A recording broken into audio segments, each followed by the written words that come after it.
Okay, so we're continuing from where we left off. Just again to refresh, we've got observations, variables, measurements. Sometimes those measurements are missing, and we looked at categorical data in this specific case, and numerical data in the Gapminder data. So we have COVID-19 data in Ontario, individual cases, and we have numerical data and categorical data from the from the Gapminder data set. Next, so let's ask some questions with categorical data. So specifically, we look at the COVID-19 case data. It's generally we're going to use bar plots. Okay, so looking at the actual table is not so interesting, but we have two kind of thing, and we'll get into another program called R a little bit later. It's actually really, really straightforward to use. It just looks a little intimidating at the beginning, but looking at data from Excel and Fathom. And so you'll kind of learn if it's Excel is like good for lots of things, but it's not really great at any one thing aside from storing data.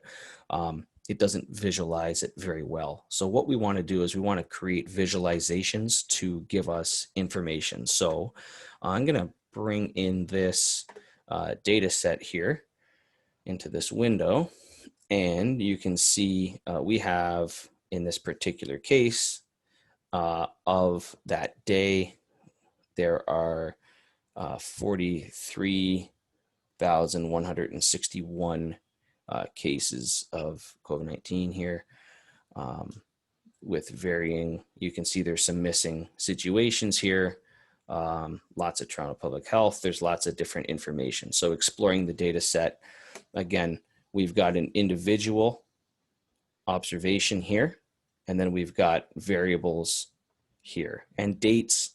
We've got all categories here. You know, dates are generally a specific class of data. You can see some are just yes, and many are empty. Different public health units. We've got the addresses, and we have like a latitude, longitude here for things. So what we're going to do, let's just sort of take a look at the age distribution of people. Okay, and so when I go over here for an age group, I can hit this, then I can go all the way down. Okay, hit shift, and they'll all be selected. That's probably your fastest way to select everything.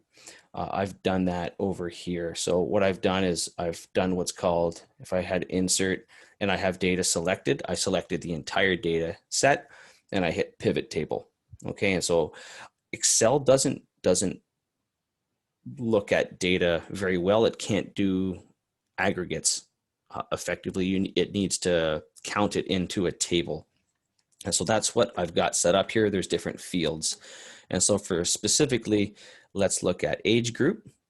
Okay, and you can see now I've got the row labels. So all the different labels in age group are here.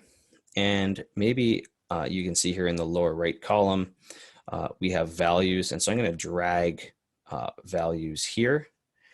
And now we can see I've got count of age groups. I can change this to different types, value field settings. I've got count, I can do averages, I can do max, generally counts, what we're going to look at here. And I can show values as percentages and different sorts of things here. Grand total, percent of rows, right? There's counts is probably your safest bet here. So what does this distribution tell us? It tells us what it looks like in terms of how many people in Ontario have been tested, okay, positive for COVID-19 by age grouping here, okay? And I think I did some early work on this and filtered some things. And so there's a couple unknown here. I excluded them, and you can see unknown is just almost nothing on this scale. So it's not really helpful for us to include that. So I'm going to, again, unfilter that so that we have just these. Okay, so that's kind of a good little start.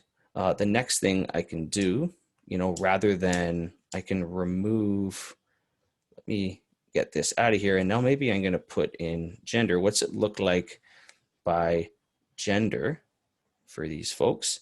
And we can see here is the breakdown of gender, female, male. Again, I've filtered a little bit here. We have other transgender unknown that are listed in our data.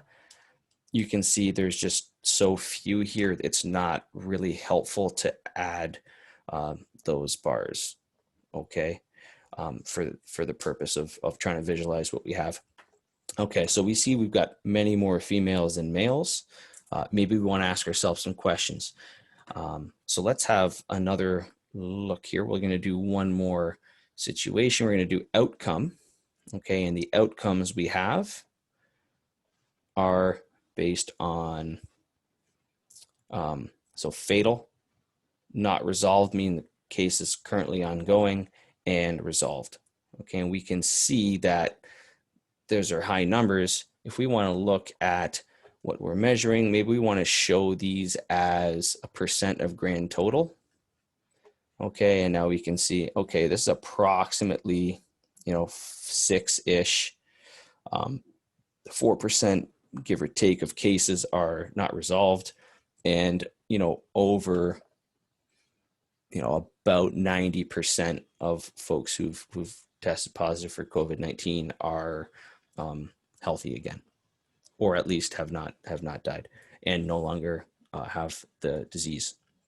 So just some information on how to look at some categorical data. Let's now look at two specific cases, two specific fields. So let's look at age group. And there's been a lot of discussion around the community regarding deaths. So now we're looking at age group and outcome. Actually, instead I'm going to go age group, and then I'm going to do outcome values by age group. Okay.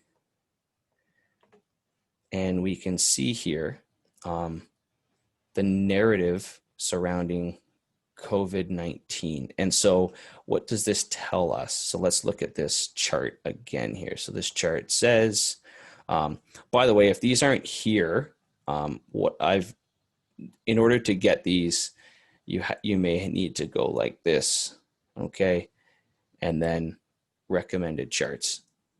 Okay, and these recommended charts will give you different types of charts. So we have what's called a segmented chart below. Okay, which looks like this. And then you have this, which is kind of a dodged position. So rather than overlapping them on top, they're sort of beside each other. Another way to look at it. So if I hit that and hit OK, I get a new chart that I can see that gives me the same information. Okay, segmented charts are often helpful. So I'll delete that. But the idea here is that, I think when we look at things, we can say that in general, folks are surviving fairly regularly. And, I've seen some news stories, and, a lot of times it gives us some information, and maybe I want to switch this to percentages rather than counts. But the idea that if you get this disease when you're older, that you're going to die. And I mean, the data just does not say that. Okay. When we look at the resolved cases versus fatal cases, we get a sense of who this disease is affecting in terms of an age group. Okay. So again, some of the ways we can look at categorical data, in this case, we're mapping two different types of data onto each other for each individual. Okay, so that'll conclude this recording, and then we'll look at this data in Fathom next.